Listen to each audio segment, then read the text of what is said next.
Bonsoir. Bonsoir. Ah, vous avez le droit de répondre, c'est bon. Donc, on est maintenant à la troisième partie sur les dons spirituels, son étude et sa pratique. Donc, on a déjà parlé, une introduction que je ne vais pas toute recommencer, la partie 1. Donc, vous pouvez écouter la partie 1 que j'ai mise sur YouTube, qui est sur ma page Facebook, si vous voulez le reviser. Donc, la dernière fois, on a parlé, en fait, il y a 9 dons du Saint-Esprit. Et le premier groupe qu'on a vu, c'est les dons de révélation.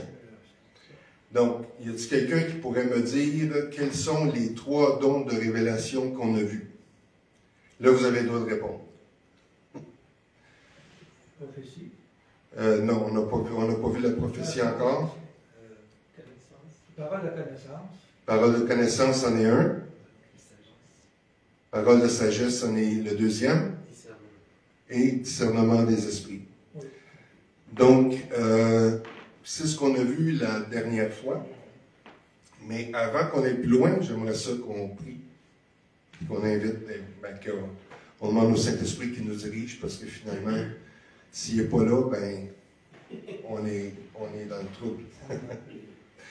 Donc, Seigneur, on te remercie pour cette soirée. Merci, Seigneur, pour le temps qu'on a ensemble. Merci, Saint-Esprit, on honore ta présence.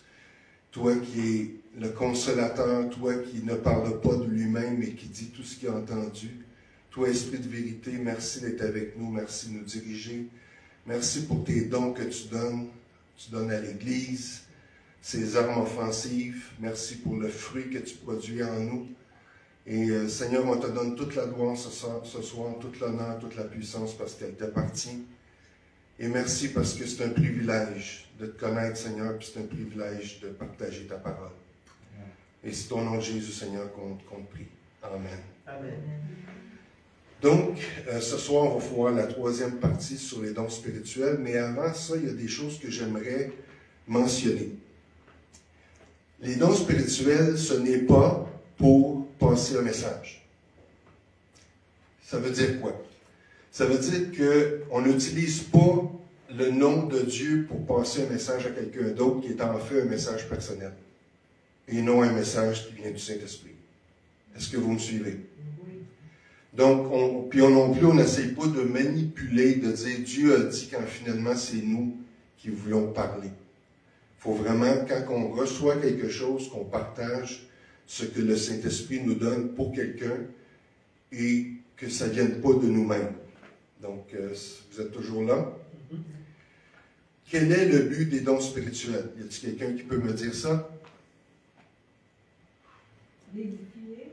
L'édifier. L'édification du corps. L'édification du corps. Vous avez le droit de répondre en plein ça.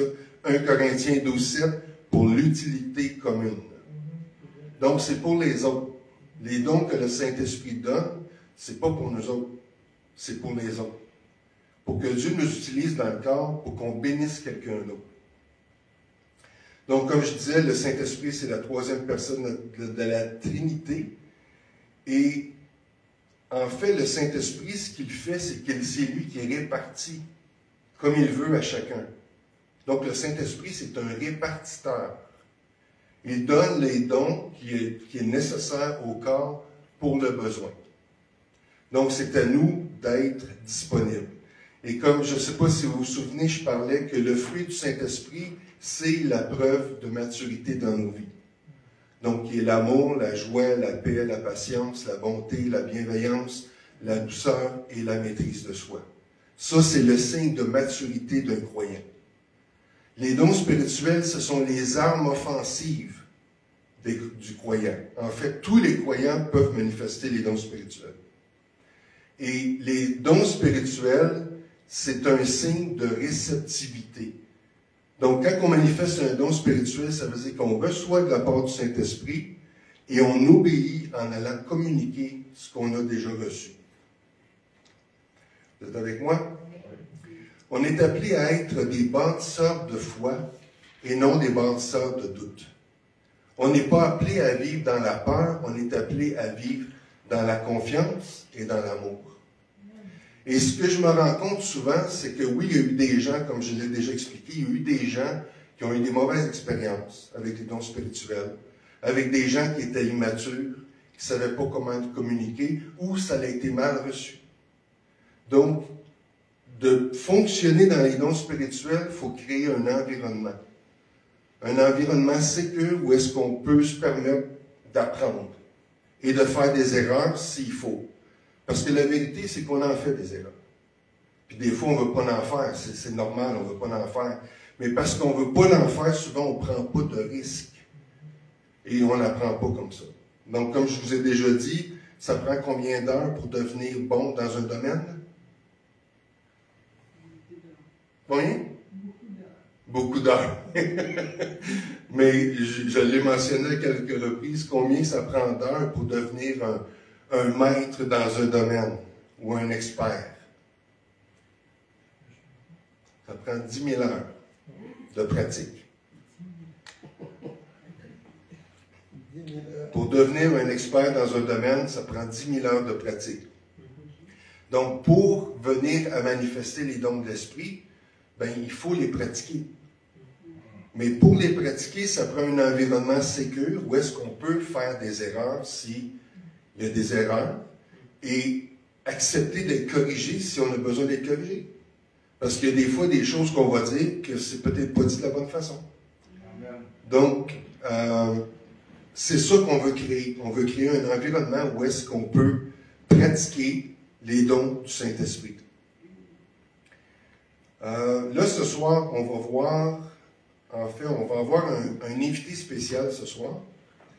Mais l'invité spécial n'est pas arrivé. Donc, ce soir, on va voir la catégorie des dons de puissance. Donc, il y a 3 dons de puissance. Avant de... Ben, l'invité spécial, on va le mettre plus tard. On va continuer. Donc, en fait, le mot puissance en grec, et comme je vous ai expliqué, j'aime ça utiliser le mot la racine parce que ça nous aide à comprendre et à aller en profondeur qu'est-ce que ça veut dire. Donc, le mot puissance, c'est le mot dynamis en grec. Vous savez, dans Acte 1:8, ça dit « Mais vous recevrez une puissance. Vous recevrez du dynamis. » Et le mot dynamis, c'est de là qu'on tient notre mot dynamite. Oh my. Oh my. Oui, c'est correct, oh my. Donc,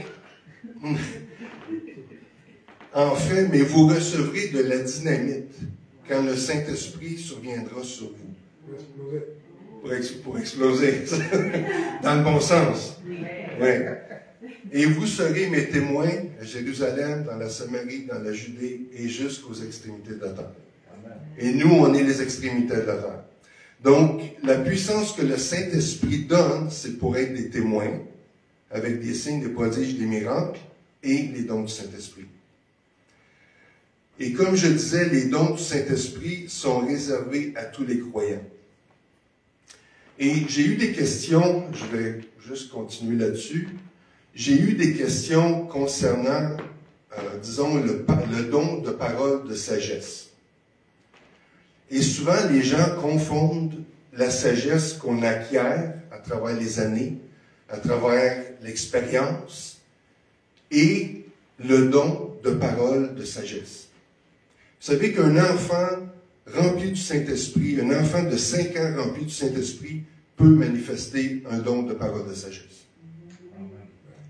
Donc, ce n'est pas basé sur l'expérience, sur l'âge, sur le sexe, sur la couleur ou la race. C'est basé sur le fait qu'on reçoit du Saint-Esprit une révélation qui est en fait spirituelle. C'est pour ça qu'on les appelle les dons spirituels, qui est le mot charisma, qui est un cadeau. On ne le mérite pas. C'est pas parce qu'on est beau, on est fin, on était bon aujourd'hui que le Saint-Esprit va dire, ben là, aujourd'hui, je vais t'utiliser parce que tu étais bon. C'est un cadeau. Et l'apôtre Paul dit que Dieu ne se repent pas de ses dons et de ses appels. Donc, si Dieu te donne un don ou un appel, Dieu te l'a donné. C'est un cadeau ou c'est un ministère qui t'a donné. Donc, ça ne dépend pas de nous, en partie. Donc, mais c'est sûr que l'apôtre Paul, vous savez, quand il disait, il a parlé dans 1 Corinthiens 12, il parle des dons spirituels, mais après ça, il dit, je vous enseigne une voie par excellence. Quelle est la voie par excellence? L'amour. C'est l'amour. Et là, il y a quelqu'un qui m'avait posé la question, c'est quoi qui est mieux? Est-ce que c'est mieux de marcher dans l'amour ou c'est mieux de manifester les dons spirituels? Mais en fait, c'est les deux. Ça, c'est la combinaison explosive. Donc, on manifeste les dons spirituels, mais dans l'amour. Et ça fait toute la différence. Parce que quand on manifeste les dons spirituels, en même temps, on manifeste le caractère de Dieu. Et la façon qu'on apporte les choses, ça peut faire une grosse différence. Donc, vous êtes toujours avec moi? Donc, notre invité n'est pas toujours arrivé. On va commencer avec le premier don qui est catégorisé un don de puissance. Et c'est le don de foi. Vous êtes avec moi? Oui. Le don de foi. Donc, il y a la foi pour croire. Mais un don de foi, c'est différent que la foi pour croire. OK? Vous me suivez? C'est une habilité surnaturelle. C'est une assurance de croire Dieu pour une situation quelconque, souvent impossible. La guérison de quelqu'un, l'achat d'un bâtiment, une situation d'urgence, un feu, un ouragan, une inondation, etc., etc., etc. Une grande joie dans l'épreuve. Pardon? Une grande joie dans l'épreuve. Une grande joie dans l'épreuve. Et le mot grec pour, je vais juste vous dire ça par information parce qu'il n'y a pas vraiment d'autre chose que ça veut dire la foi ou la confiance. C'est le mot pistis en grec et ça veut dire foi, confiance. Donc c'est bien simple, il n'y a rien de caché. Et on va voir un exemple de Jésus. Vous savez, Jésus, on va le lire ensemble. Ça va aller mieux de même. Puis là, je viens de réaliser que je n'ai pas mis la référence. Attends un petit peu. Ah, ben je l'ai ici. Ah, merci Seigneur. Dans Matthieu chapitre 8. Et comme je vous disais, ce soir, ben en fait, ce sont des formations que je fais. C'est pas une prédication, c'est vraiment une formation. On prend le temps le plus possible pour décortiquer et comprendre quels sont les dons du Saint-Esprit. Donc, Matthieu chapitre 8 et le verset 16.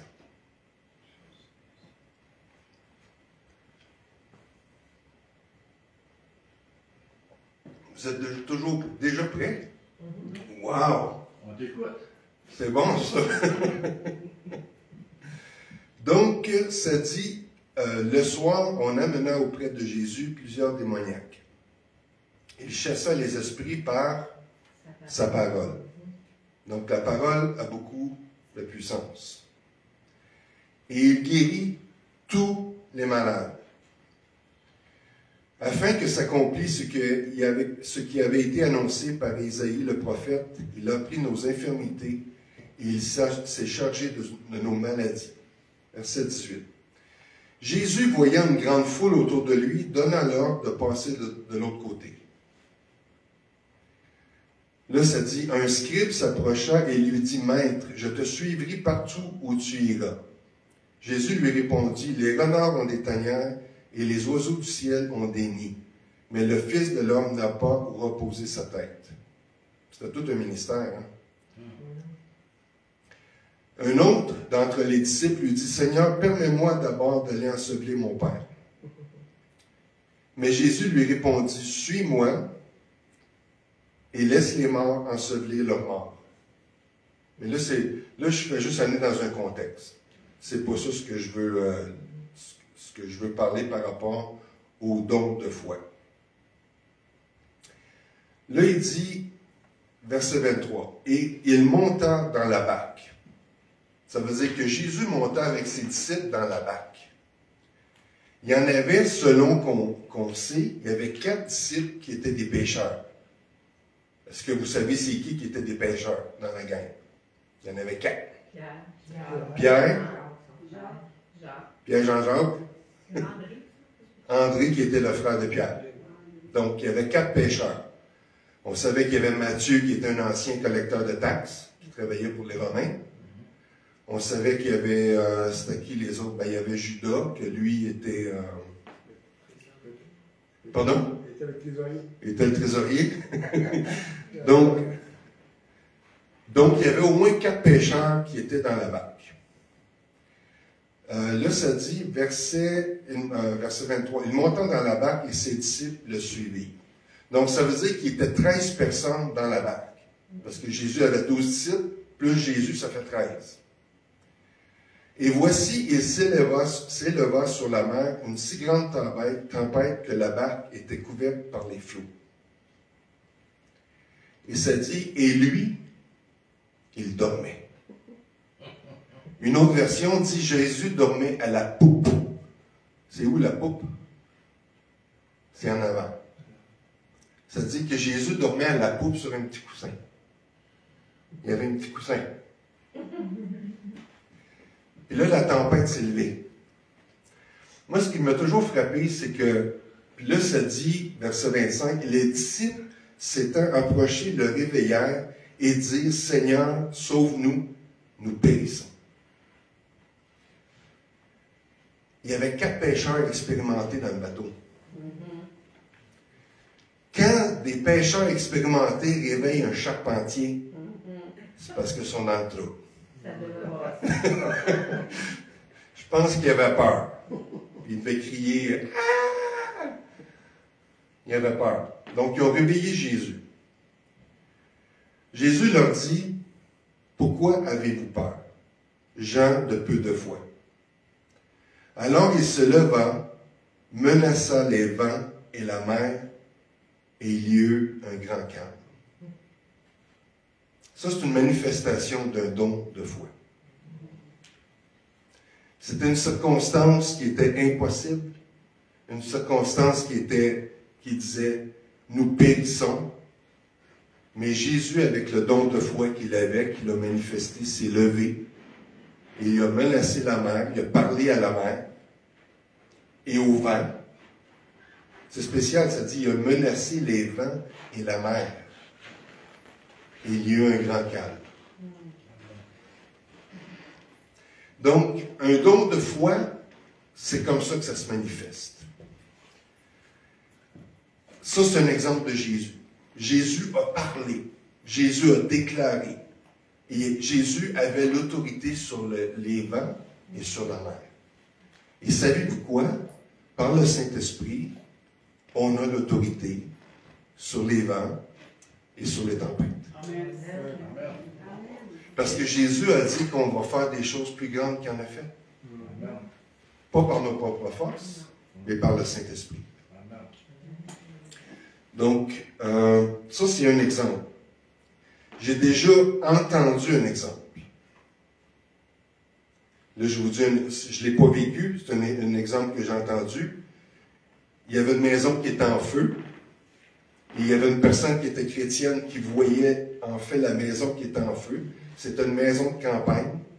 Et la personne, elle a déclaré, dans le nom de Jésus, que le feu cesse. Et le feu a cessé. Ça, c'est une manifestation de don de foi.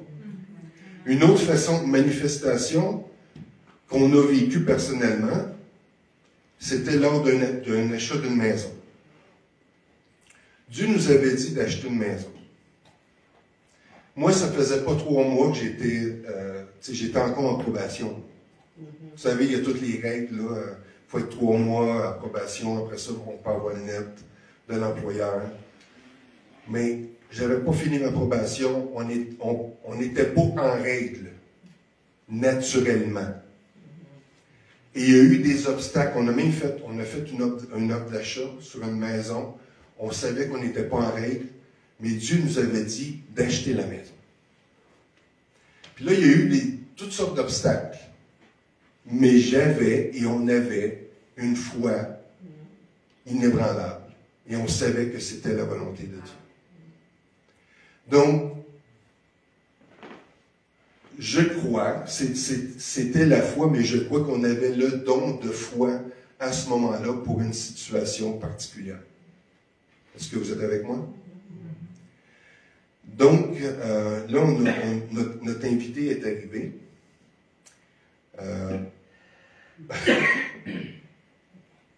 Oui, OK. Donc, il y a d'autres exemples aussi. Jésus avec Lazare. Tu sais, Jésus savait que Lazare allait mourir. Puis ça dit que même il y a quelqu'un qui l'a averti que Lazare était mort, puis il est resté 2 jours de plus pour s'assurer qu'il était bien mort. Puis là, il y a eu toutes sortes d'obstacles, Jésus. C'est ça qui est particulier. Jésus savait ce qu'il avait à faire dans cette circonstance-là. Mais là, il y a Marthe et Marie qui faisaient sentir coupable. Mais Seigneur, si tu aurais été là, mon frère ne serait pas mort. Puis là, il y en a un autre qui dit, c'est qui donc? C'est Thomas. Là, ça dit, là, Jésus, il dit, on va retourner, je me souviens plus exactement, je pense que c'était à Béthanie. Il dit, on va retourner là. Puis là, Thomas, il dit, ben c'est ça, allons mourir avec lui. Tu sais, c'est pas un pessimiste, là, tu sais. Jésus a eu plein d'obstacles, mais Jésus savait ce qu'il avait à faire.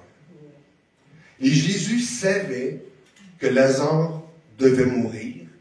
Et Jésus savait que Lazare allait ressusciter. Amen. Donc Jésus a manifesté un don de foi malgré tous les obstacles, malgré la culpabilité de Marthe et Marie, malgré de Thomas qui était pessimiste, puis il disait, mais c'est ça, allons mourir avec lui. Puis même, il disait qu'il était... Il sentait déjà. Pardon? Il sentait déjà. Ben, c'est ça. Il puait. Ça faisait 3 jours qu'il était décédé. 4 jours? 4 jours, désolé, merci. Ça faisait 4 jours qu'il était décédé. Nous autres, on restait dans un endroit, puis notre voisin était décédé, puis on ne le savait pas. Puis il est resté là 2 semaines. Puis là, à chaque fois que je passais dans le corridor, je me disais, ça sent donc bien bizarre. C'est pas normal. Puis à chaque jour, on dirait que l'odeur s'intensifiait. C'est pas une bonne odeur. Je sais pas si vous avez déjà senti ça, là, mais ça sent pas bon. Puis là, j'étais un samedi matin, j'étais assis dehors, pas assis dehors, j'étais assis sur le sofa, puis là, je vois une camionnette qui arrive, avec 4 messieurs avec des sarraux. C'était des croque-morts. Je ne savais pas qu'ils étaient décédés. Finalement, ils sont venus chercher. La police était là. Ils n'ont même pas voulu rentrer dans l'appartement. Puis ils étaient comme ça. Ça sent pas bon. Fait que ça faisait 4 jours qu'il était mort. Mais Jésus, il a dit, c'est pas grave. Il l'a ressuscité. Puis après ça, qu'est-ce qu'il a dit? Il a dit à ses disciples, allez et déliez-le. Je ne sais pas si l'odeur est partie tout à coup.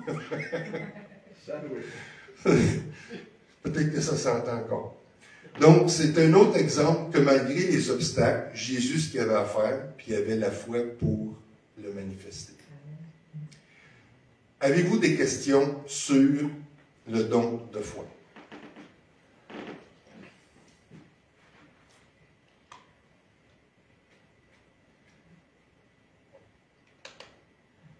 Moi, j'en ai une. Oui, une question.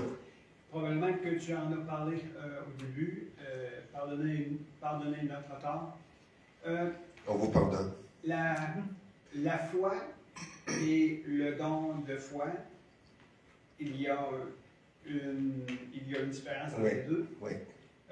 La foi qu'on reçoit lorsqu'on reçoit Jésus, oui. On reçoit une mesure de foi. Oui. Bon.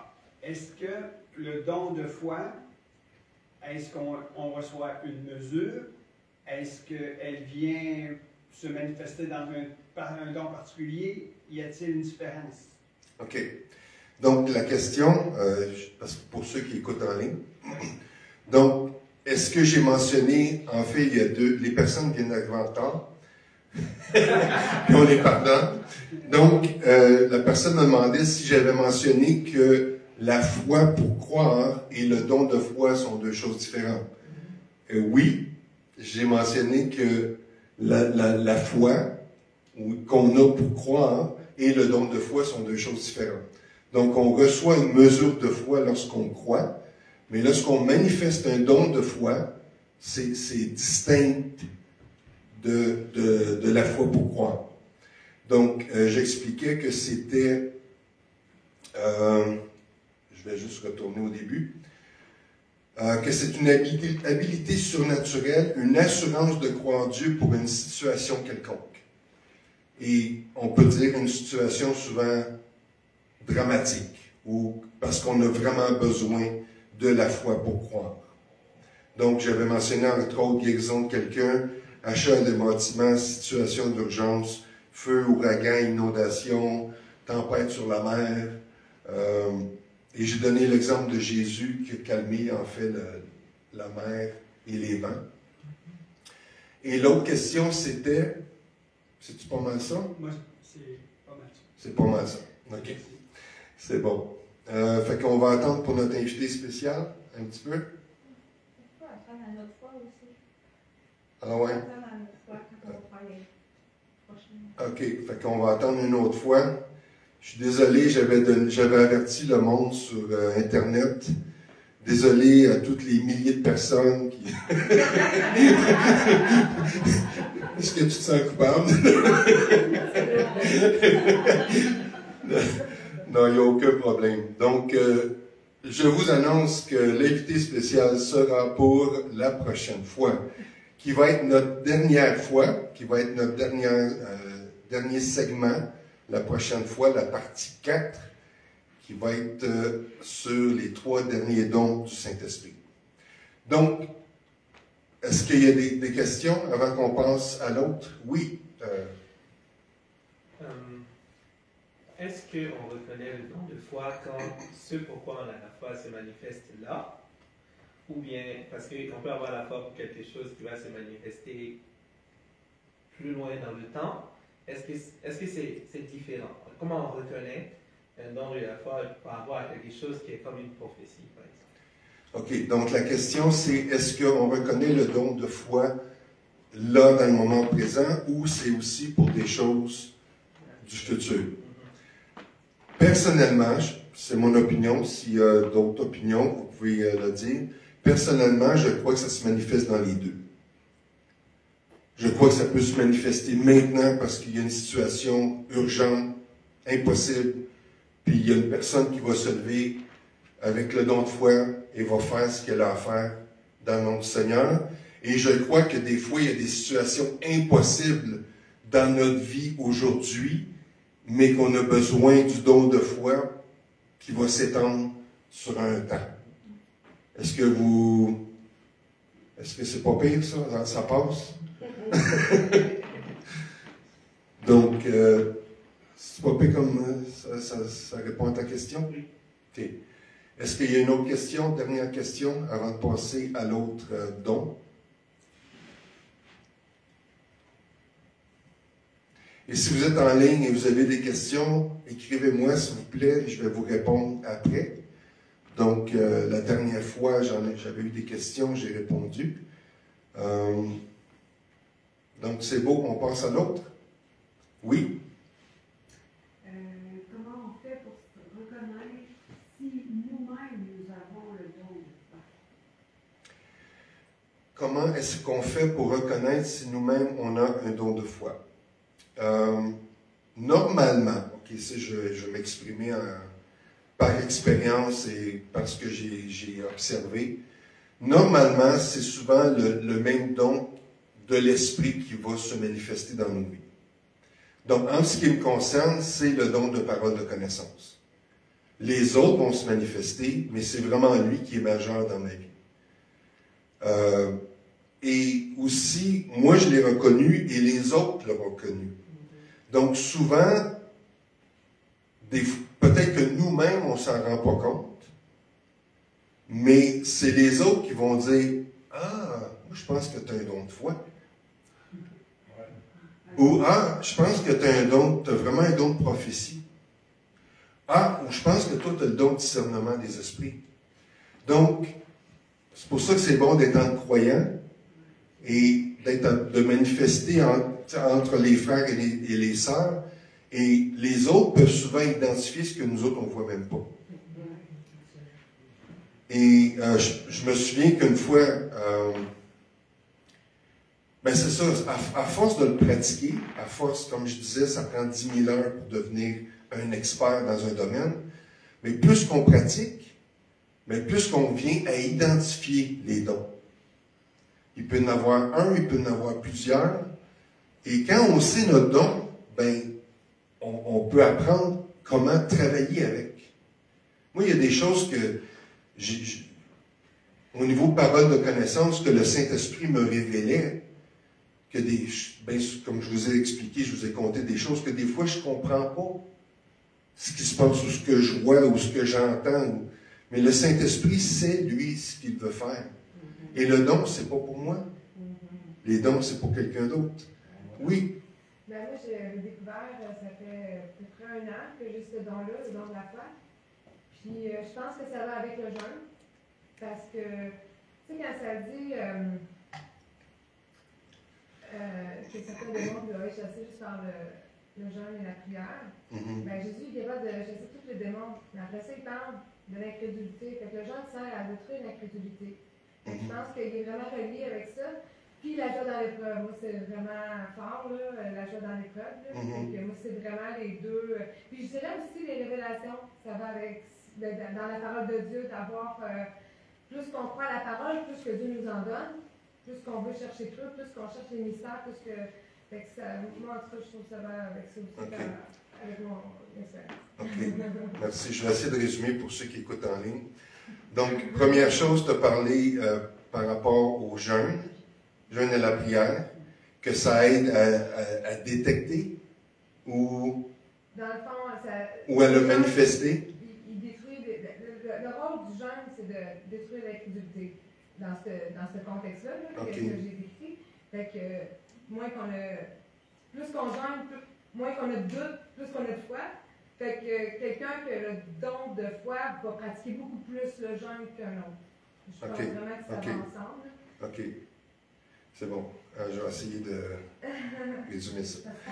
Donc, c'est ça. Ce que la personne mentionne, c'est que le jeûne détruit l'incrédulité. Donc, en jeûnant, ça permet au don de foi de se manifester. C'est à peu près ça.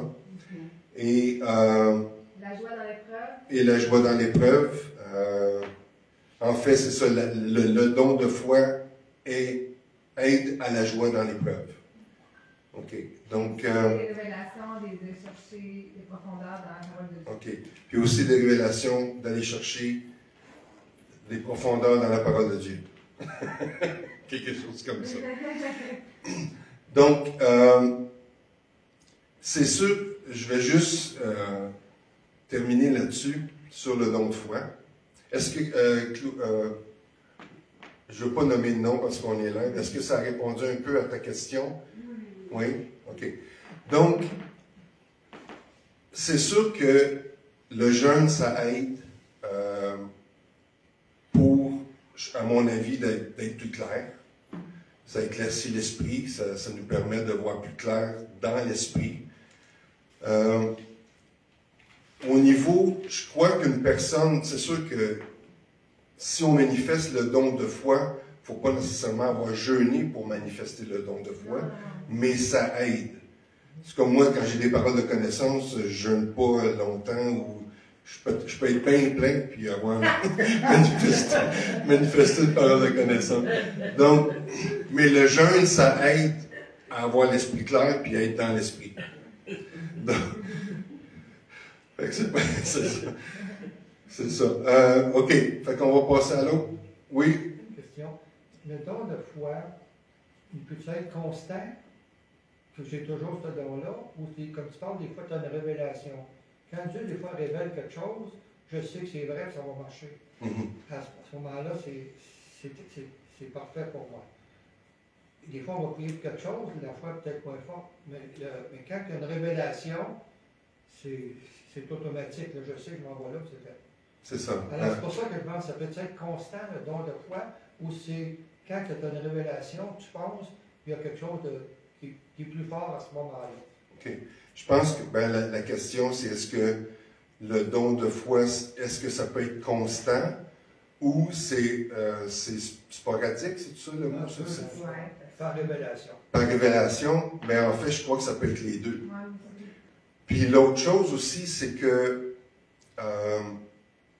Dieu peut nous amener à croire des choses pour quelqu'un d'autre. On peut avoir la foi ou manifester le don de foi pour quelqu'un d'autre qui, lui, n'a même pas la foi pour ça. Parce que le don de foi, en fait, le don, c'est pour les autres.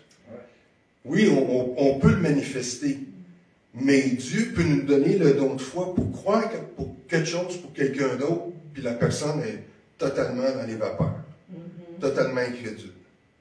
Donc, je crois que oui, une personne peut avoir ce don-là principalement, mais ça peut être aussi simplement manifesté quand le besoin est là. Donc, c'est beau? On passe à l'autre? OK. Moi, je me dis tout le temps, j'aurais pas assez d'informations, mais finalement, c'est ça. Là, je trouve que le temps passe plus vite que l'information que j'ai. Donc, on vient de voir le premier don de puissance, qui est le don de foi. Le deuxième, qui est le don des guérisons. C'est le deuxième don de puissance. Donc, on sait que le mot don, c'est charisma en grec, ça veut dire c'est un cadeau. Ça veut dire que Dieu nous donne ce cadeau-là. Le mot guérison, en fait, ça signifie un remède surnaturel. C'est pas naturel. C'est pas une prescription que tu donnes, puis que le docteur écrit avec quelque chose qu'on ne comprend rien. En fait, c'est un remède surnaturel. Le don de guérison peut se manifester de façon immédiate ou sur une période de temps. Et c'est quoi la différence entre le don de guérison et le don de miracle, qu'on va voir après? C'est que le don de guérison, c'est quelque chose qui est comme un processus. Et on voit un exemple de Jésus avec la belle-mère de Pierre. Qu'est-ce qu'elle avait, la belle-mère de Pierre? Fièvre. Elle avait de la fièvre. Donc, on va le lire ensemble. Ça, c'est un exemple concret, parfait. Dans Marc, chapitre 1, versets 29 à 34. Donc, si l'apôtre Pierre avait une belle-mère, c'est parce qu'il était marié. Pour tous ceux qui nous écoutent, là, l'apôtre Pierre était marié, il avait une femme. Amen. Amen. Donc, Marc, chapitre 1, versets 29 à 34. Quand vous êtes prêts, vous dites Amen. Amen. Il y en a qui n'ont pas dit Amen, on va attendre. Amen. Amen. Verset 29. Sortant de la synagogue, ça c'est Jésus qui est sorti de la synagogue, Jésus se rendit avec Jacques et Jean à la maison de Simon, qui en fait qui est Pierre, et d'André. La belle-mère de Simon était couchée avec une forte fièvre. Donc une fièvre, Marc 1, 29 à 34. Donc une fièvre, c'est quelque chose qu'on peut attraper. C'est quelque chose, je ne dirais pas normal, mais c'est pas une situation impossible. C'est pas une situation physique impossible. On en guérit d'une fièvre, normalement. Mais là, cette fois-ci, Jésus, la belle-mère de Pierre, avait une forte fièvre. Aussitôt, ils lui parlèrent d'elle. Les disciples parlèrent à Jésus de la belle-mère. Ça dit, Jésus s'approcha, lui prit la main. Donc Jésus lui a imposé la main. Jésus l'a touché. Parce qu'il y en a des fois qui disent, mais pourquoi vous vous imposez les mains? Mais parce que c'est biblique. Ça ne marche pas. Pardon? J'ai quelqu'un qui a dit que ça ne marche pas. Et déjà, quelqu'un a dit que ça ne marchait pas? Tu nous avais apporté une histoire, c'est que quelqu'un dit que ça ne marche pas. Ça ne marche pas d'imposer les mains? Ah oui, j'avais compté ça? Oui, que vous voulez poser la main à quelqu'un et puis il vous dit que ça ne marche pas. Vous l'avez dit si ça marche. Ah oui, c'est ça, c'est ça. C'est ça, parce que quelqu'un, dans une situation, je vais pas revenir sur ce que tu dis, Enoch, c'est que je disais, on va prier pour la personne, imposer les mains pour qu'elle soit guérie. Et la personne m'a dit, mais tout d'un coup, ça ne fonctionne pas. Ça, c'est l'incrédulité. Exactement. Et moi, je me suis retourné avec un grand sourire et je lui ai dit, oui, mais tout d'un coup, ça marche. Donc, c'est juste un changement de mentalité. Et moi, je suis pas, c'est Jésus qui guérit. Moi, je suis juste un instrument pour que la puissance de Dieu se manifeste. Et nous sommes des instruments pour que la puissance de Dieu se manifeste. Donc, ça dit, Jésus lui prit la main, la fit lever. Donc, il y a de la foi là. Elle n'était pas juste couchée dans le lit. Jésus l'a pris par la main, il l'a fit lever, et ça dit, la fièvre la quitta.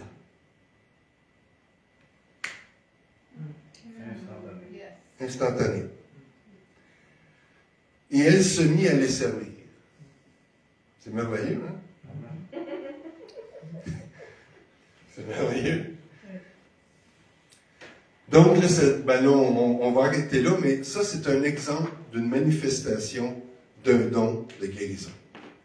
La fièvre, c'est pas quelque chose d'impossible. C'est pas un bras coupé qui repousse. C'est une fièvre, et Jésus la prend par la main, la fit lever, puis la fièvre l'a quittée.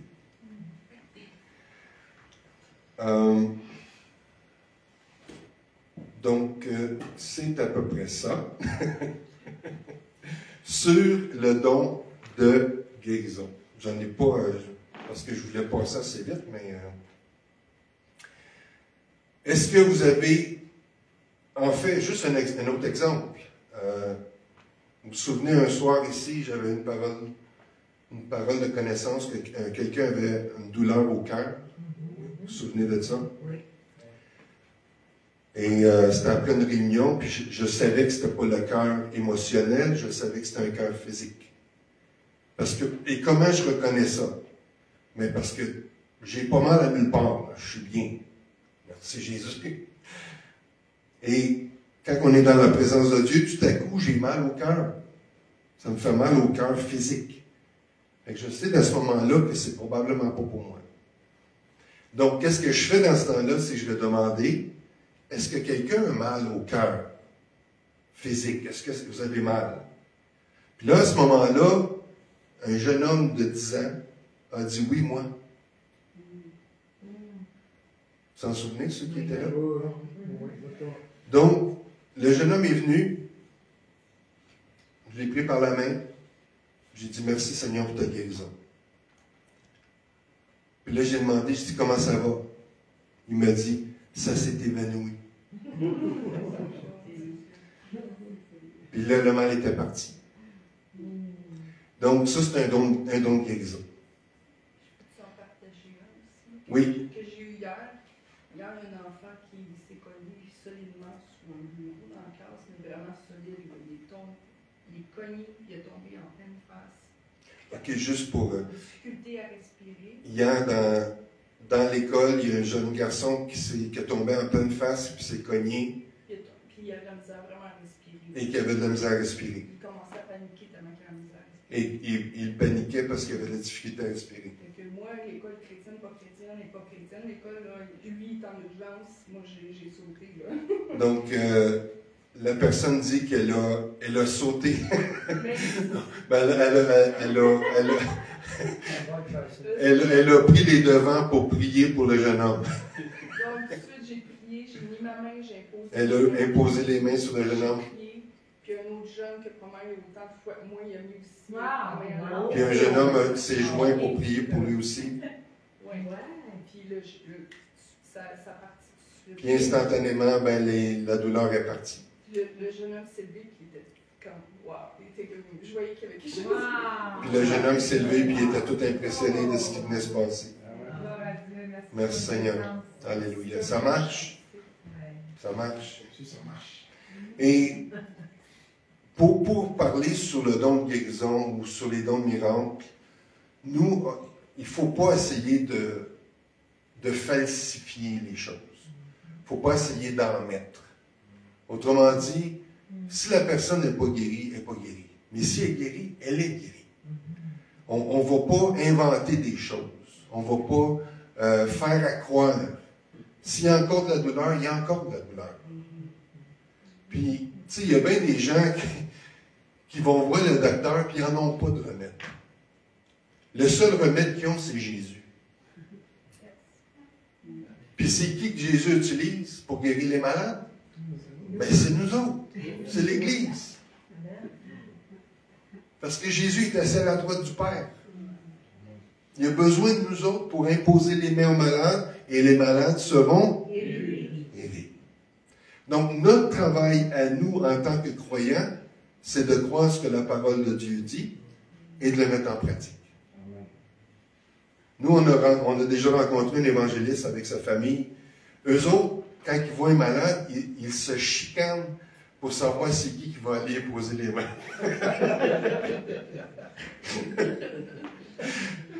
Il dit, non, c'est moi qui vais, non, c'est moi qui vais. Mais c'est comme ça qu'on devrait être. Au lieu de dire, oh non, je ne vois pas, tout d'un coup que ça ne marche pas.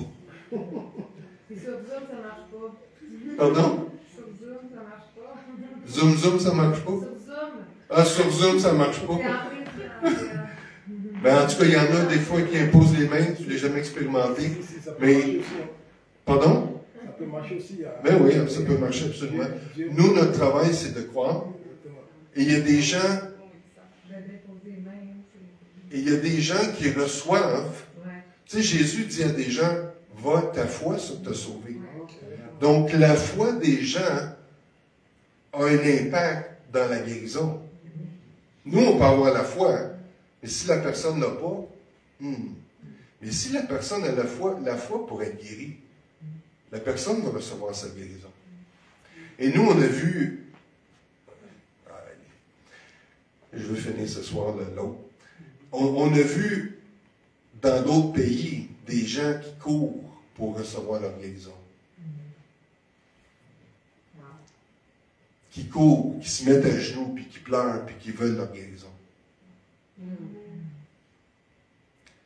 Puis quand on voit ça, ben, ça active notre foi.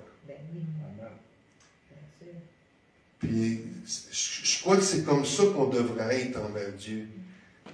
De chercher, d'avoir faim, de vouloir que Dieu fasse quelque chose.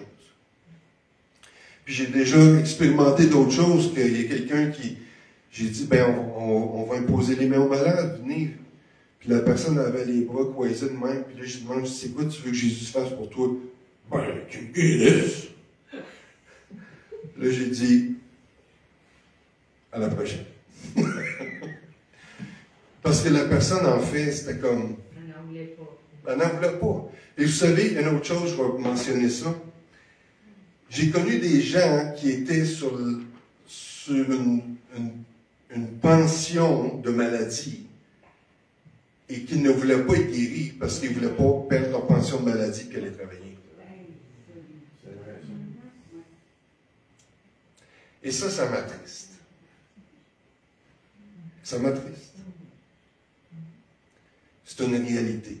Il y a des gens comme ça qui ne veulent pas être guéris parce qu'ils veulent pas aller travailler. Ils veulent avoir leur chèque. Ils veulent avoir leur chèque. Et ça, c'est ce que ça produit un peu une culture où est-ce qu'on dépend beaucoup du gouvernement. Au Mexique, il n'y en a pas. Au Mexique, on a vu des gens, pas de jambes, mendier dans le métro. Parce qu'ils n'ont rien à manger. Parce qu'ils ne peuvent pas aller travailler. Parce qu'il n'y a pas d'aide sociale.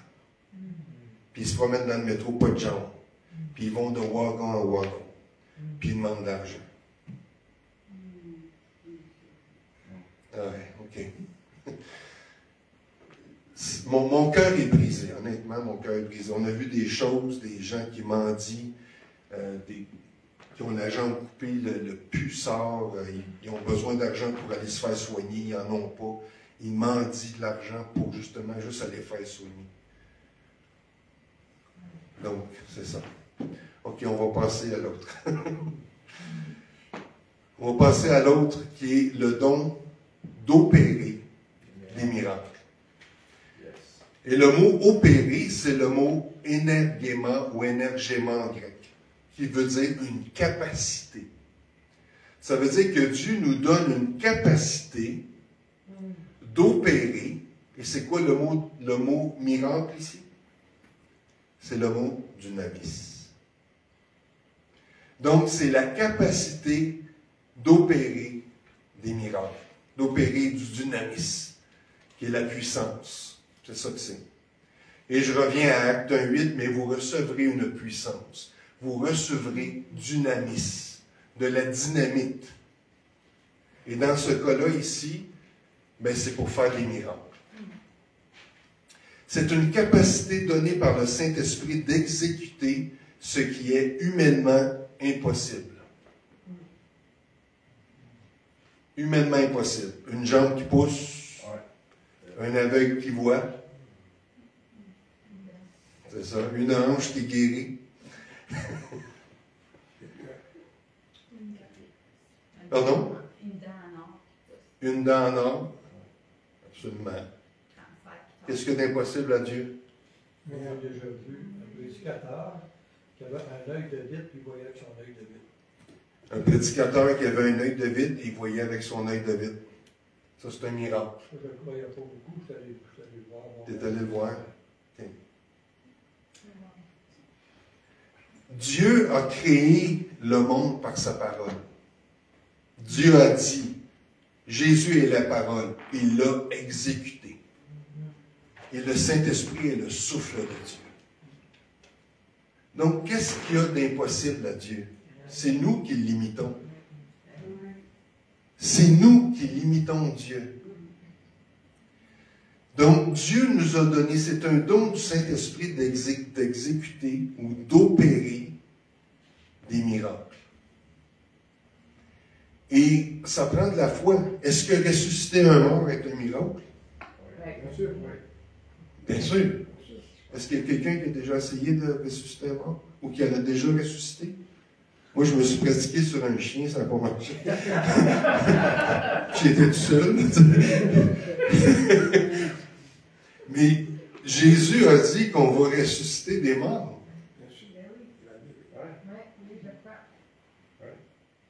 Donc, après ça, un des exercices, on s'en va tout au cimetière.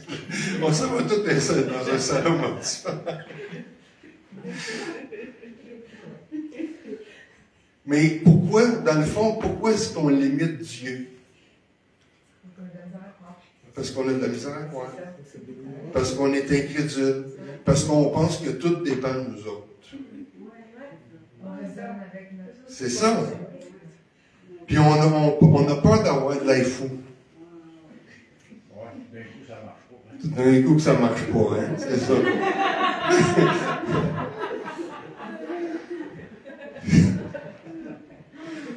Mais c'est ça, dans le fond. Dans le fond, c'est ça. On a peur d'avoir de l'air fou.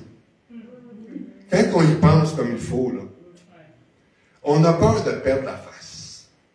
Ça, c'est un mot québécois, excuse-moi, Enoch. On a peur de perdre la face. On a peur de passer pour des imbéciles. Des imbéciles. Pour des imbéciles. Et c'est pour ça qu'on ne le fait pas. Et on va aller voir l'exemple un des exemples de Jésus. Jean chapitre 2, versets 1 à 12. Le premier miracle que Jésus a fait, qui était humainement impossible. C'était humainement impossible. C'est pas une guérison, ça, là. C'est carrément un miracle.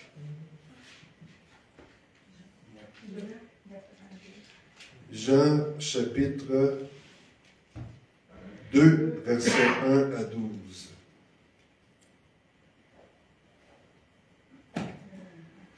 Vous êtes toutes là? Oui. 2 jours plus tard, on célébrait des noces à Cana. Savez-vous ça que Jésus aimait les noces? Oui. Jésus, il aimait ça d'aller aux noces. Puis un jour, on va aller aux noces, ça sera pas long. Wouhouhou! Hey.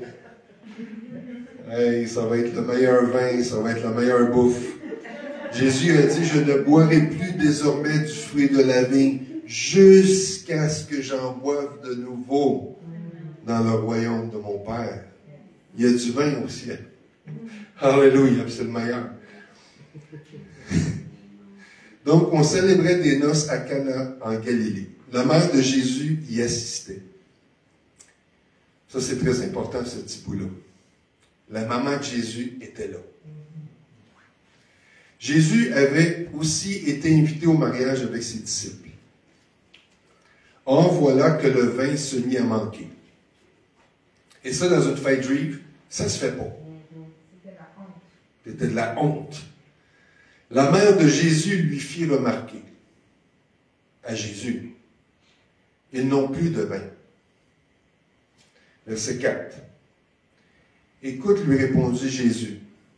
Ça, c'est la version la Bible du Sommeur. C'est différent de la Louis II. Écoute, lui répondit Jésus. Est-ce toi ou moi que cette affaire concerne? J'essaie de le dire d'une façon polie. Mon heure n'est pas encore venue. C'est spécial parce que Jésus savait que son heure n'était pas venue. Là, ça dit, sa mère dit au serviteur, faites tout ce qu'il vous dira. Ce que je trouve de particulier, c'est qu'en fait, sa mère, ou la foi de sa mère, Un don de foi, elle savait qu'il agirait. a lancé Jésus dans sa destinée, même s'il savait que son heure n'était pas venue. Son premier miracle, c'est d'enlever la honte. Pardon? Son premier miracle, c'est d'enlever la honte. Parce qu'elle manquait de vin, c'était très... Ben oui, son premier miracle, c'était d'enlever la honte. C'est bon, merci beaucoup. Parce qu'il n'y avait plus de vin, puis c'était la honte de ne plus avoir de vin dans une noce juive. Donc, sa mère dit au serviteur, faites tout ce qu'il vous dira. Il y avait là 6 genres de pierres que les Juifs utilisaient pour leur ablution rituelle. Chacune d'elles pouvait contenir entre 80 et 120 litres. C'est quand même pas mal, là. C'est pas mal de vin aussi. 120 litres de vin, c'est ça. Pardon? Ouais, je pense que les noces duraient une semaine en plus, ça durait 7 jours. Ouais. Jésus dit aux serviteurs, les Juifs savent fêter, hein. Je te dis puis quand c'est les noces, on fête, hein. Let's go. 7 jours. Jésus dit aux serviteurs, remplissez d'eau ces jarres. Donc finalement, sa mère a dit aux serviteurs, faites tout ce qu'il vous dira. Puis là, Jésus a dit aux serviteurs, remplissez ces jarres d'eau. Il les remplit jusqu'au bord. Pas juste à moitié, jusqu'au bord. Verset 8. Maintenant, leur dit-il, prenez-en un peu et allez l'apporter à l'ordonnateur du repas. Jésus savait qu'un miracle se produisait. Et c'est ça, finalement. C'est d'avoir la foi que le Père, Dieu le Père, agit. Donc, c'est ça. Ce qu'il fit. Verset 9. L'ordonnateur du repas goûta l'eau qui avait été changée en vin. Il ne savait pas d'où venait ce vin, alors que les serviteurs le savaient, puisqu'ils avaient puisé l'eau. Aussitôt, il fit appeler le marié et il lui dit, en général, on sert d'abord le bon vin. Et quand les gens sont ivres, on leur donne de l'ordinaire, parce qu'ils ne s'en rendent plus compte. Mais toi, tu as réservé le bon vin jusqu'à maintenant. C'est là le premier des signes miraculeux que fit Jésus. Cela se passa à Cana en Galilée. Et il révéla ainsi sa gloire et ses disciples crurent en lui. Donc, le premier miracle que Jésus a fait, c'est de changer l'eau en vin. Et c'était le meilleur. Donc, quand Dieu fait quelque chose, il fait le meilleur. Il ne fait pas à moitié. Donc, le Saint-Esprit distribue ses dons à chacun comme il le veut. C'est lui qui le distribue. Nous, notre travail, c'est quoi? C'est d'aspirer, de vouloir. De dire, Seigneur, je suis disponible. Et l'autre chose à faire, numéro 2, c'est d'obéir.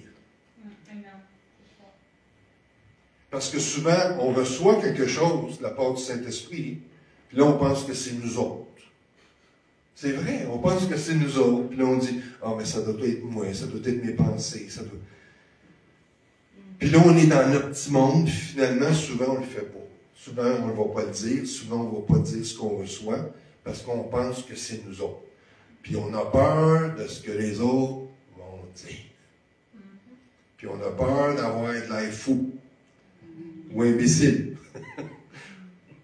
Donc, c'est d'apprendre. Moi, ce que je fais quand que je reçois quelque chose,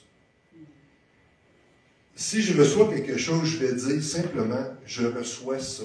Je reçois une image, je reçois une parole, je sens telle chose, je reçois un verset biblique. Est-ce que ça parle à quelqu'un? Donc, moi, j'ai appris à me laisser une marge de manœuvre. Ça n'enlève pas le pouvoir et la puissance de ce que Dieu veut faire. Parce que quand ça vient de Dieu, c'est comme une flèche directement là où il faut qu'elle aille.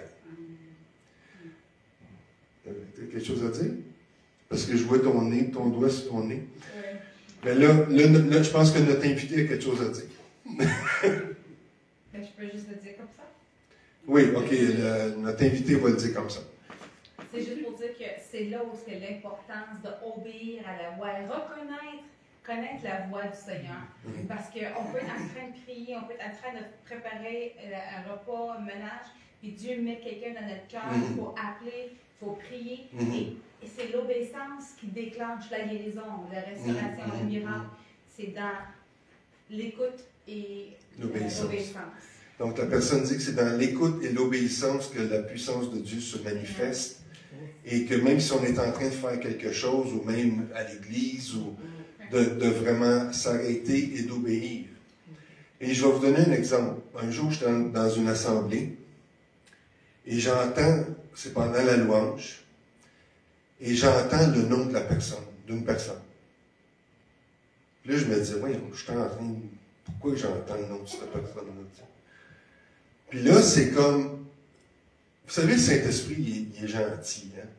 Il est doux. Puis là, c'est comme si le Saint-Esprit me dit, Gaétan, arrête donc. Mais pas, Gaétan, arrête donc. Il me dit, Gaétan, arrête là. Puis là, c'est comme si il a pris mon regard, puis il a amené mon regard vers la personne. Je connaissais la personne. Puis là, c'est comme si mon regard était sur la personne. Puis là, le Saint-Esprit me dit, va prier pour elle. C'était une madame.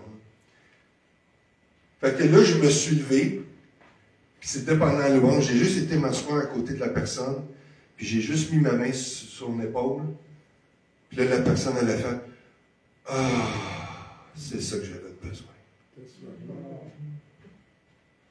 Puis aussitôt que j'ai mis ma main, la paix de Dieu est descendue. Parce que la personne, elle m'a conté après qu'elle vivait des combats, des inquiétudes. Puis tu sais, quand le petit hamster il part, là, ben c'est là-dedans que la personne était. Donc, ça, c'est pas un miracle. Ça, c'est juste d'obéir au Saint-Esprit. D'écouter sa voix et d'obéir. Et... Peux-tu rajouter oui. quelque chose? Il faut faire vraiment attention là, pour rester dans l'obéissance à nos émotions qu'à notre fatigue. Parce que, par expérience, moi, probablement, il y a des moments que j'ai eu de la misère à obéir à Dieu, à cause trop fatigué, ou tu files pas, ou tu sais, des choses de même. Lui, il est tout vraiment au-dessus de ça. C'est ça. La personne mentionne qu'il faut faire attention à nos émotions. Quand on est fatigué, de ne pas se laisser, que le Saint-Esprit est au-dessus de ça et que Dieu veut nous utiliser quand même. C'est sûr que souvent, quand des fois, il y a des endroits qu'on a été, on faisait du ministère pendant des fois 2-3 heures. Et je me souviens une fois en particulier, le pasteur m'avait averti. Parce que le pasteur voulait qu'on prie pour tout le monde. Puis il était environ 120. Puis tout le monde voulait avoir de la prière. Puis j'avais des paroles de connaissance pour tout le monde. Puis le pasteur m'avait dit, parce que ça prend du temps, là. Tu sais, tu viens de prêcher 40 minutes à peu près, puis là, après ça, c'est de commencer à faire du ministère à chaque personne. Puis le pasteur m'avait dit, si jamais tu es fatigué puis tu en as assez, fais-moi ça comme ça. Et je vais comprendre. Puis là, à un moment donné, on faisait du ministère, mais à un moment donné, là, j'étais plus dans l'esprit, là. J'étais fatigué, j'étais épuisé. Là, j'ai regardé le pasteur, j'ai fait ça comme ça. Le pasteur est venu, m'a accroché par le bras, puis il m'a sorti. Puis là, il y avait du monde, il restait du monde, là. Plein de monde sont restés là, sur leur faim.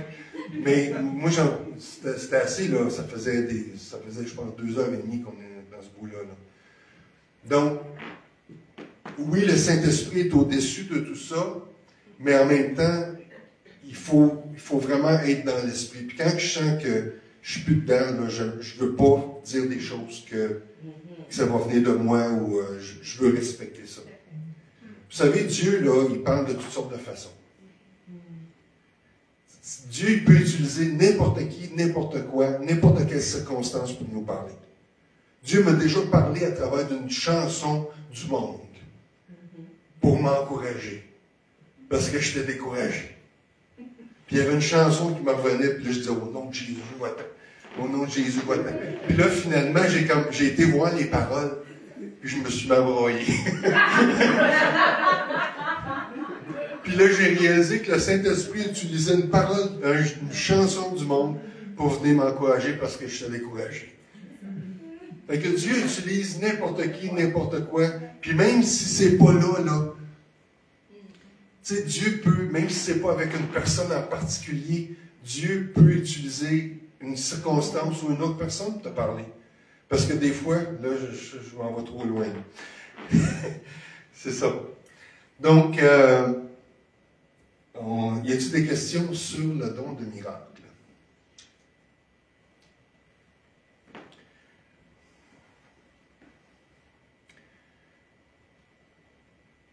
Ça ne pas pire.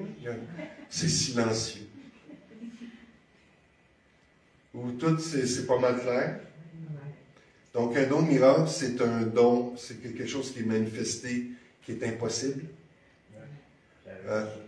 qui arrive tout de suite. Ça peut être un aveugle qui recouvre la vue. Puis, il y a eu un défi pour les oreilles aussi, pour des femmes. oui, entendre. Donc, entendre. Donc, ça c'est qu'est-ce qui est médicalement impossible, mais Dieu le rend possible. Oui. Puis je peux rajouter que j'ai obéi à prier pour une amie qui était à je ne sais pas combien de kilomètres. Le docteur lui avait dit qu'elle ne pouvait pas avoir d'enfant, qu'elle avait un cancer. Et ça m'a donné de l'enthousiasme, mais j'ai parlé à tout son système reproductif. Reproductif, oui. Et elle m'a rappelé, et je savais, j'avais la conviction, parce que Dieu me l'a dit de faire.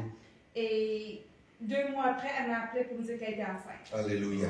C'était miracle. Comme 2 fois, et notre affaire, même chose, longue distance, mais par l'obéissance, puis ça a été fait. Alors, même si on n'est pas là pour toucher la personne, quand la voix de Dieu parle. C'est ça. Donc, la personne, elle a dit que elle avait sur son cœur pour prier pour une femme qui avait le cancer, puis elle avait été déclarée infertile, puis que la personne tu as été pour prier pour elle? Au téléphone. Mais en fait, ça se fait même, Jésus le fait en ligne aussi. Avec le serviteur du Romain, là. Jésus l'a guéri en ligne, tu sais. Mais c'est vrai. Donc, là, la personne dit qu'elle a appelé la personne à prier pour elle, déclarer à tout son système reproductif de reprendre, de guérir, en fait. Puis 2 mois plus tard, elle a eu un appel que la femme était enceinte. Alléluia. Ça marche. Mais c'est ça, en fait, le Romain qui est venu voir Jésus, puis il a dit, mon serviteur est malade. Puis là, Jésus, il a dit, je vais aller le voir. Il dit, non, non, non. Il dit, moi, il dit, je connais les ordres d'autorité. Il dit, fais juste dire une parole, mon serviteur va être guéri. Et Jésus, il a dit, alors même, ton serviteur est guéri. Donc, ça se fait à distance. Il avait une grande foi. Il avait une grande foi. Puis même Jésus, il a loué sa foi. Il dit, même en Israël, j'ai pas vu une foi comme ça. Donc, il n'y a pas de limite. C'est merveilleux. Il n'y a pas de limite. Donc, on va arrêter là-dessus. S'il n'y a pas d'autre chose. Pour ceux qui sont en ligne, ben, ça termine pour vous. Ceux qui sont... Ah, une question, oui, une question. Je peux? Oui, allez. Ok, j'ai 2 questions. La première, c'est que je comprends que l'Esprit Saint peut s'emparer de quelqu'un et puis il va faire des miracles et tout. Okay. Mais ce qui est un peu flou pour moi, c'est de croire que les dons spirituels peuvent être pratiqués en physique. OK. Donc, est-ce que tu peux répéter, s'il te plaît? C'est-à-dire que je dis...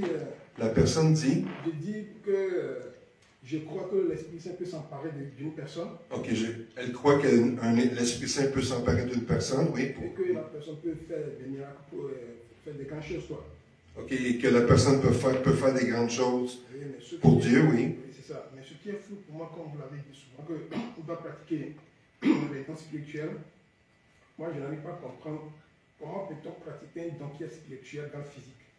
OK. Donc, sa question, c'est comment est-ce qu'on peut pratiquer un don spirituel qui est dans le physique. Mais en fait, les dons spirituels se manifestent dans le physique. Oui, exactement. Oui. Donc, comment qu'on doit faire? En fait, on doit simplement se rendre disponible au Saint-Esprit.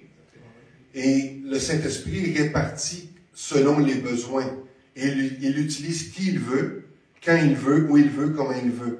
Donc, nous, c'est simplement de laisser la place, la possibilité au Saint-Esprit de se manifester. Et dépendamment du don ou du besoin, là, le Saint-Esprit distribue les dons. Donc, en fait, si c'est là, ce soir, peut-être qu'on ne manifestera pas un don de miracle, parce que je pense que tout le monde est correct. Mais, oui. J'ai quelque chose que je peux te répondre là-dessus, OK? C'est que, moi, bon, souvent, le Seigneur m'utilise pour le don de guérison, mais avant que je voie des miracles à travers moi et des guérisons, il y a bien des fois, je te dis, là, que le Seigneur m'a emmené, tu sais, j'ai prié pour des gens qui n'ont pas eu de résultats. Mais vraiment, souvent, là, ça a pris, comme je te disais, même... OK, attends un petit peu. Donc, la personne dit que souvent, le Seigneur l'amène à guérir des gens par le Saint-Esprit, mais que c'est arrivé souvent qu'elle a prié pour des gens, mais il n'y a rien qui se passait. Oui, surtout au début, quand je faisais des chrétiens. Surtout au début. Puis, à un moment donné, même, je te découragée. Je dis, là, Seigneur, je ne vois pas de résultats, là, tu sais. Je le fais par la foi, mais puis le Seigneur, ce qu'il m'a montré, c'est qu'il était en train de bâtir ma foi.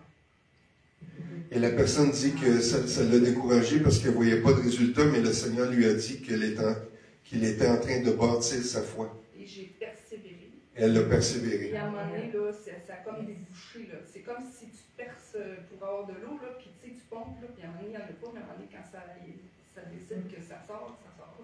Là, éventuellement, ben là, il a commencé à avoir des guérisons, puis c'était comme une ancienne pompe depuis qu'il faut pomper, puis éventuellement, l'eau elle sort. Oui. Je vais juste rajouter, c'est que Dieu nous demande d'y aspirer. Ça, c'est un ordre, c'est une responsabilité qu'il nous donne. Mm-hmm. OK. La personne dit que Dieu nous demande d'aspirer, qui est en fait, c'est un ordre, d'aspirer au don spirituel. Ça, c'est une partie que Dieu nous a donnée qu'il faut prendre au sérieux. Puis, C'est une partie qu'il faut prendre au sérieux. Puis moi, c'est arrivé, tu sais, quand on parlait tantôt des émotions où on est fatigué, c'est arrivé que je me sentais vraiment fatiguée, puis j'y aspirais quand même de tout mon cœur. Puis Dieu, il m'a tellement utilisé que ça m'a réveillée. C'est ça. Donc, la personne dit que des fois, même si on est fatigué, Dieu peut nous utiliser quand même, puis ça peut nous réveiller. Si on y aspire. Si on aspire. Dans ma fatigue qui a fait. Oui, c'est ça. Ça, je suis d'accord avec ça. C'est comme s'il y a les deux aspects. Il y a l'aspect où que Dieu peut outrepasser notre condition physique. Et aussi, dans mon cas, j'ai appris, c'est comme si j'ai appris qu'à un moment donné, là, non, là, c'est assez. Donc, je pense qu'il faut juste apprendre personnellement c'est quoi nos limites. Et comment on apprend c'est quoi nos limites? C'est en les pratiquant. Donc, c'est que le désordre, souvent, on a jeté beaucoup. Ce sujet-là, en 14 ans, je pense que c'est la première fois que j'entends parler. C'est ça. La personne dit qu'en 14 ans, c'est probablement la première fois qu'elle entend parler de ce sujet-là. Puis en fait, on a jeté, dans mon premier message, je parle justement de ça, qu'il y a beaucoup de gens qui ont été déçus, la peur, l'immaturité, et les gens ne veulent pas, les églises, beaucoup ne veulent pas toucher à ce sujet-là. Ça devient quasiment un sujet tabou, quand finalement, ça devrait être un sujet qui fait partie de notre quotidien. Donc, c'est ça. Donc, il faut juste donner un espace, un libre accès et un lieu sécuritaire pour manifester. Et il faut aussi accepter la réprimande si il y a quelque chose qui est fait qu'on croit qu'il n'est pas fait de la bonne façon. Tu sais, quand dans 1 Corinthiens 14, l'apôtre Paul va dire qu'un parle, qui apporte une prophétie, et là, ça dit, et que les autres jugent. On ne juge pas la personne, on juge ce qui est dit. Et il faut, et souvent on n'aime pas ça, se faire prendre, fait qu'on ne veut même pas aller là. Je ne veux pas me faire prendre, moi je ne prendrai pas de risque. Mais en fait, l'apôtre Paul a donné, ça c'est éventuellement un jour, 1 Corinthiens 14, le protocole prophétique. Comment est-ce qu'on fait ça?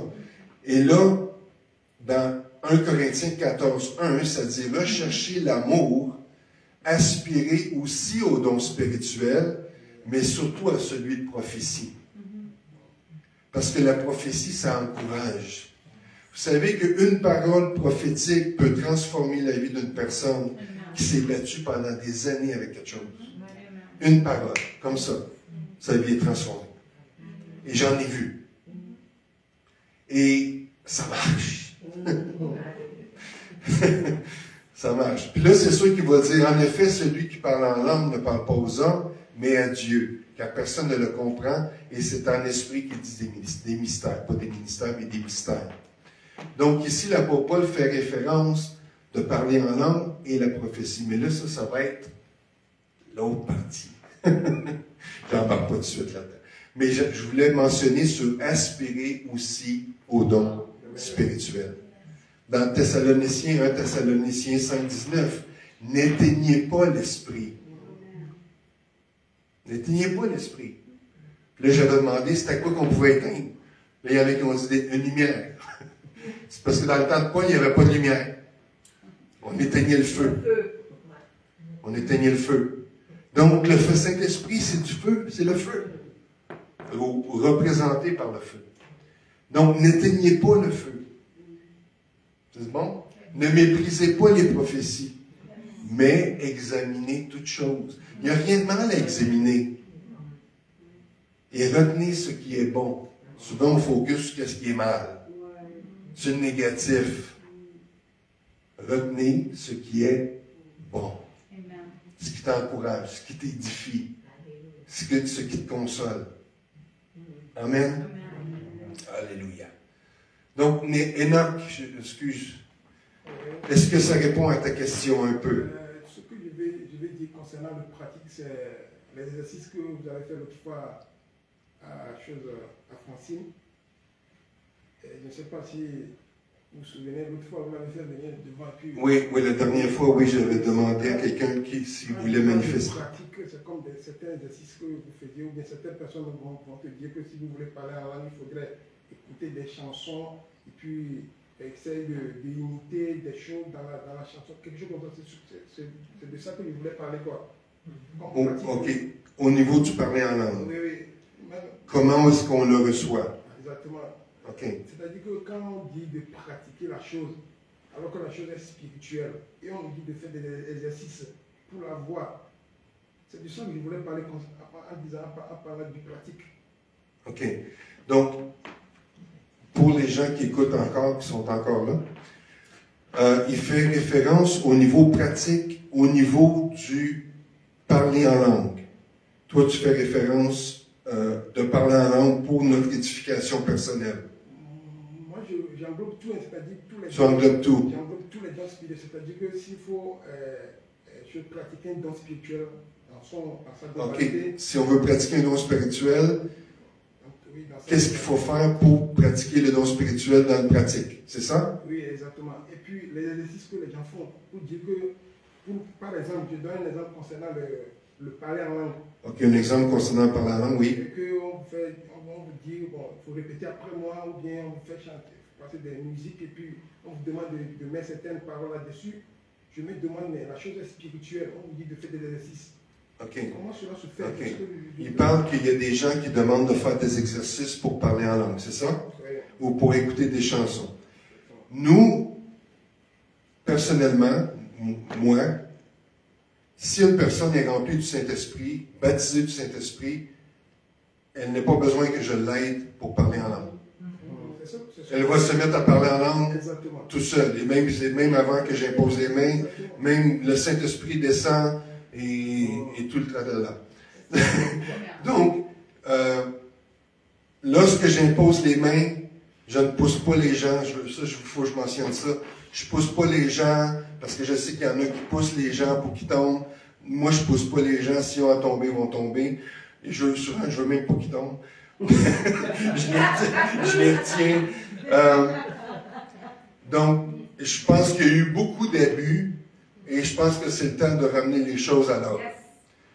Donc, moi, je ne vais pas dire aux gens, répète après moi, blablabla, et parler en langue. Je ne fais pas ça. Si quelqu'un dit, je veux parler en langue, je vais lui dire, mais demande au Saint-Esprit qu'il te remplisse. Et si la personne parle en langue, gloire à Dieu. Si elle ne parle pas en langue, gloire à Dieu. Et ça dit même qu'il parlait en langue et il prophétisait. Donc peut-être que la personne ne parlera pas en langue, mais elle va prophétiser. Donc, pourquoi est-ce qu'on limite Dieu dans la façon qu'il doit faire les choses? Donc quand on demande aux gens qui veut être baptisé du Saint-Esprit, ça c'est une promesse. Le baptême du Saint-Esprit est une promesse. Comment ça se manifeste? On ne sait pas. Tout ce qu'on demande aux gens, c'est est-ce que tu veux être baptisé du Saint-Esprit? Baptisé, ça veut dire immergé dans le Saint-Esprit. La personne va dire oui, on va prier pour la personne et ça se manifeste comme le Saint-Esprit veut faire. Parce que Jean le Baptiste a dit, moi je vous baptise d'eau, mais celui qui vient après moi, en parlant de Jésus, est plus grand que moi, et lui, il vous baptisera dans l'Esprit Saint et le feu. Le feu, ça brûle les cochonneries. Mais le baptême du Saint-Esprit, c'est une promesse. Et je voulais dire quelque chose, mais je vais me retenir. Bon. En fait, l'expérience de la Pentecôte, c'est pour tous les croyants. C'est pas juste pour les pentecôtistes. L'expérience de la Pentecôte doit être pour tous les croyants. Comment ça se manifeste? Ça se manifeste comme Dieu le veut. Donc, je crois que c'est le temps de ramener les choses à l'ordre, de restaurer les dons spirituels dans l'Église de la bonne façon. Et de suivre le protocole que Dieu a instauré. et d'accepter qu'on va apprendre, on va faire des erreurs, on va se faire reprendre dans l'amour, mais de simplement laisser le Saint-Esprit se manifester. Est-ce que vous êtes avec moi? Vous êtes toujours là? Donc, pour répondre à la question, on n'a pas besoin d'enseigner les gens comment parler en langue. Quand le Saint-Esprit vient et remplit une personne et le feu descend sur une personne, la personne va souvent parler en langue, puis même prophétiser, puis pleurer, puis vibrer, trembler, toutes sortes de manifestations qu'on ne contrôle pas. Et moi, je ne veux pas mettre d'eau sur le feu. Je ne veux pas mettre d'eau sur ce que le Saint-Esprit est en train de faire. Donc, ce soir, on a vu les 3 dons de puissance, dynamisme, dynamite. Premièrement, c'est lequel? Là, vous avez le droit de répondre. Le don de foi. Le deuxième? Don de guérison. Troisième? Le miracle. Vous êtes des bons étudiants. Je vous félicite. Et puis sur les spectacles d'enfants, par exemple, le tout en pratique, là, c'est ça. Là, on s'en va à l'hôpital pour imposer les mains aux malades. Oui, dernière question, et donc on va terminer avec ça. Ma deuxième question est celle-ci. Est-ce que les dons spirituels sont pour l'éternité ou bien ils sont là pour un temps? Est-ce que les dons spirituels sont pour l'éternité ou pour un temps? À mon avis, moi, ce que souvent je réponds aux gens qui ont cette mentalité que les dons spirituels ont cessé, et comme j'ai dit dans ma première partie, je ne suis pas ici pour défendre, je suis ici pour former et informer, parce qu'on croit déjà que les dons spirituels sont accessibles aujourd'hui et pour tous les croyants. Donc, on croit que le Saint-Esprit donne son fruit, d'accord? Parce des fois, on a besoin d'être transformé dans notre caractère. Des fois. Hein? Donc, on croit au fruit du Saint-Esprit, mais on ne croirait plus dans ses dons. C'est comme si le Saint-Esprit aurait dit tout à coup, « Oh non, moi, je ne donne plus mes dons. » Le fruit est encore là, je suis en vacances pour mes dons. Le fruit est encore là, mais les dons ne sont pas là. À mon avis, je ne suis pas d'accord avec ça.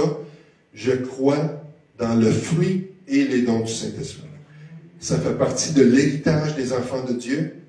Et je veux mon héritage, et je veux que les enfants de Dieu aient leur héritage. Et c'est biblique aussi. Et c'est biblique. Plus que nos opinions, là. Mais c'est tout à fait ça. C'est biblique. Dernière, on termine avec ça. Non, c'est